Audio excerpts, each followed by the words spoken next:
This video will look at summary of a book called Finding Your Element by Sir Ken Robinson.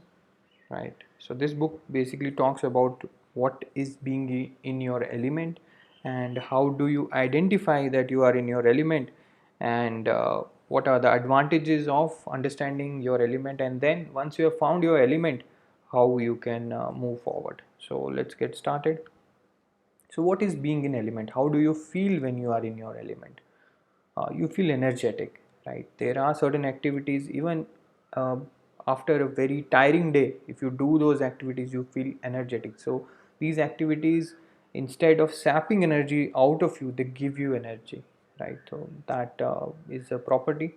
Then you feel deeply engaged, right? So when you are doing something which is your element, you are really engaged in that thing. You are not doing it superficially. It's something that you really get immersed into the experience, right? You feel happy. General, when you do something, some activity, there are different emotions that you go through, and whenever you are in your element, you feel really happy. In a way, you are spiritually connected to it. So it's a very pure feeling. You are not doing it for money, you are not doing it to impress anybody else, right? You are just doing for your own spiritual connection. It's very pure kind of feeling. And also the time is passes by like anything.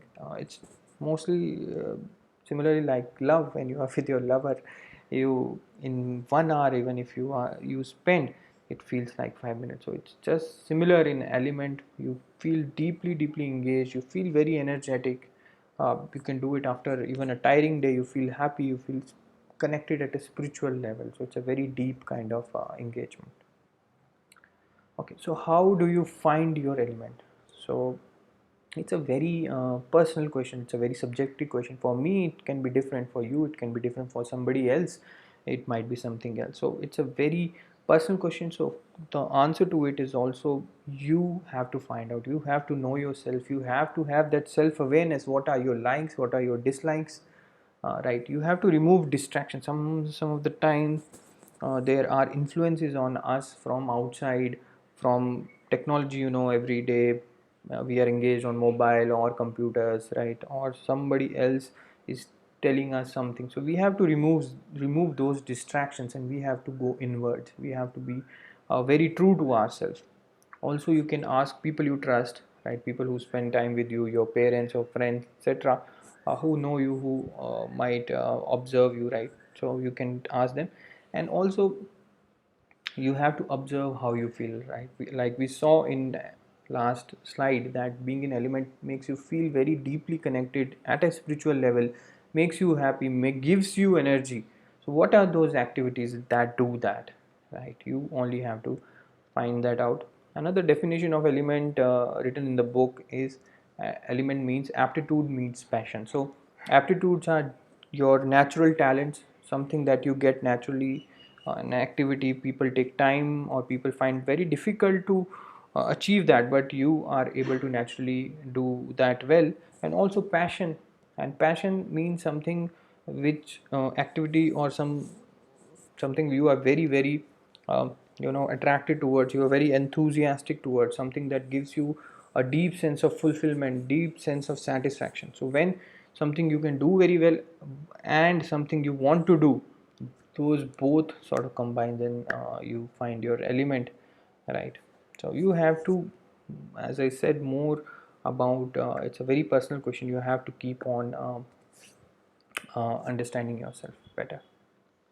Okay, so some examples of uh, passionate experiences which are given in the book. Of course, there are a lot many. I've just taken three. So first one, the author says, is about his 82 years old grandfather who, not in spite of not being in good health, still in pouring rain goes out for farming. So he's not doing for money. He's not doing for uh, impressing anybody else. He's just doing because he's so engaged. He's so much connected to that activity that he cannot stop himself. So that is an example of passion. So you have to find out which is that activity for you. Second example is of a younger person who, after getting into a very good college, drops out for to work on her project, and then she works on the project and creates certain sort of refrigerators which are being now used in countries in Africa, right?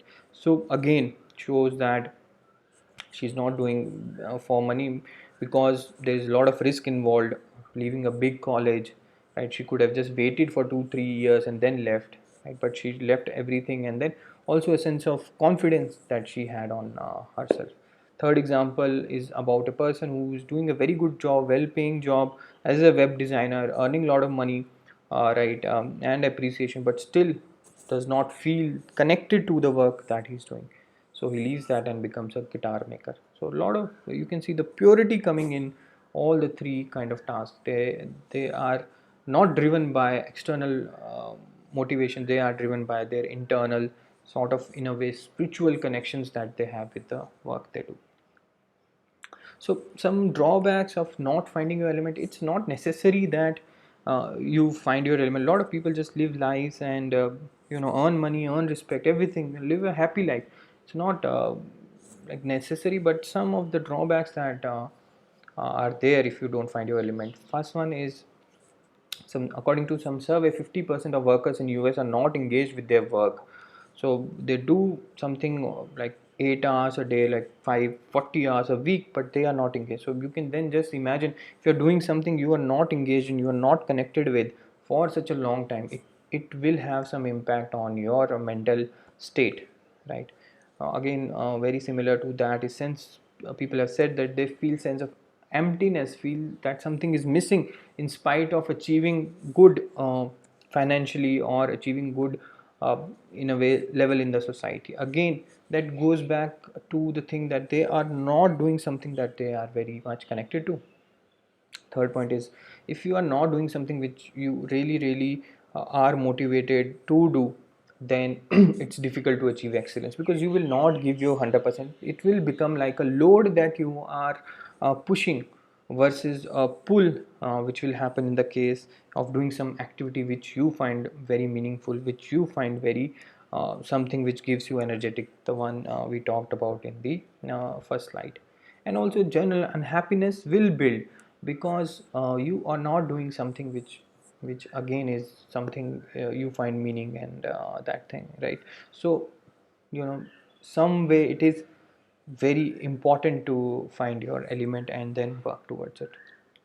So yeah, ending the sort of this video. So once you have found your element, right, by going inward, by talking to people, by observing yourself, then next step is to make a plan to achieve that, right? Say you found out that dancing is something that you are really passionate about, that gives you energy, that connects, you connect with it in a spiritual level. Now what? Right now you have to find out a plan, make a plan to achieve that. Maybe you go to a dance school, or you have some mentors, or you go to a dance academy. You have to fulfill your element. So element always have two parts. One is the internal part, which is your own sort of understanding, and then the real in the world part, where you have to go and fulfill that element, right? Only when you have that opportunity to engage, to experience your element, then that happiness and then satisfaction will come into your life. So yeah, that's it. You have to find your element, part one, and you have to then make a plan to meet your objective, break all the barriers. A lot of times we put barrier on ourselves, that we cannot do this, or this is not to be done as a job, it is just as a hobby, right? You have to break those barriers. You have to involve your loved ones. A lot of times we feel that we are obligated to them, but we don't talk to them, we keep it to ourselves. But if we talk to them, they will understand, and then slowly we have to walk the path. Okay, so that is it. You have to find your element, and then you have to walk on the path to be really happy. So any question, any comments, please leave below. And if you like the video, please give a thumbs up and share with somebody who might find it useful as well. Okay, thanks.